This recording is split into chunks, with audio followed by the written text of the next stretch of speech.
ಈಗ ಇಂದಿನ ಪತ್ರಿಕೆಗಳ ಇಣುಕು ನೋಟ. ಸೇವಾ ತೀರ್ಥೋದ್ಭವ, ಒಂದೇ ಕಟ್ಟಡದಲ್ಲಿ ಪಿಎಂಒ ಸೇರಿ ಹಲವು ಸಚಿವಾಲಯ. ಅಣೆಕಟ್ಟೆ ಸುರಕ್ಷತೆಗೆ ಆದ್ಯತೆ ಅಗತ್ಯ, ಅಂತಾರಾಷ್ಟ್ರೀಯ ಅಣೆಕಟ್ಟೆ ಸುರಕ್ಷತೆ ಸಮ್ಮೇಳನದಲ್ಲಿ ಮುಖ್ಯಮಂತ್ರಿ ಸಿದ್ದರಾಮಯ್ಯ ಪ್ರತಿಪಾದನೆ.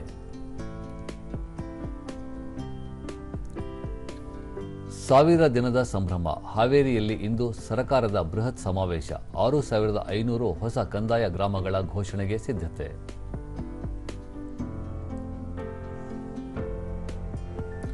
ಮೂವತ್ತೈದು ವರ್ಷ ಬಳಿಕ ಬಾಂಗ್ಲಾದೇಶಕ್ಕೆ ಮೊದಲ ಪುರುಷ ಪ್ರಧಾನಮಂತ್ರಿ, ಸಂಸತ್ ಚುನಾವಣೆಯಲ್ಲಿ ಖಲೀದಾ ಜಿಯಾ ಪಕ್ಷ ಭರ್ಜರಿ ಜಯಭೇರಿ. ಐಸಿಸಿ ಟಿ20 ವಿಶ್ವಕಪ್ 2026, ಆಸ್ಟ್ರೇಲಿಯಾಕ್ಕೆ ಜಿಂಬಾಬ್ವೆ ಆಘಾತ, ಯುಎಇ ತಂಡಕ್ಕೆ ರೋಚಕ ಜಯ.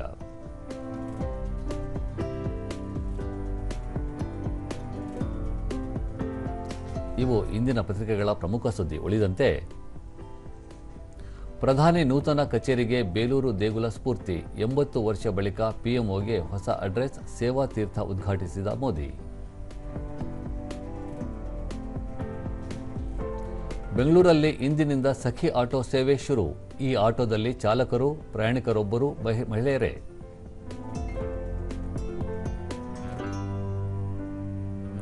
ಬಸ್, ಮೆಟ್ರೋ, ರೈಲಿಗೂ ಒಂದೇ ಕಾರ್ಡ್, ಶಕ್ತಿ ಸ್ಮಾರ್ಟ್ ಕಾರ್ಡ್ ಪರಿಚಯಿಸಲು ರಾಜ್ಯ ಸರ್ಕಾರ ನಿರ್ಧಾರ.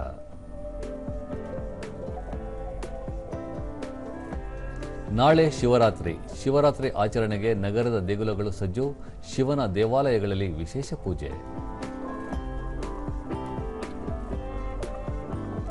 ಮಾಲ್ಡೀವ್ಸ್ನಲ್ಲಿ ಮೈಸೂರು ವೀಳ್ಯದೆಲೆ, ನಂಜನಗೂಡು ರಸಬಾಳೆಯೂ ರಫ್ತು.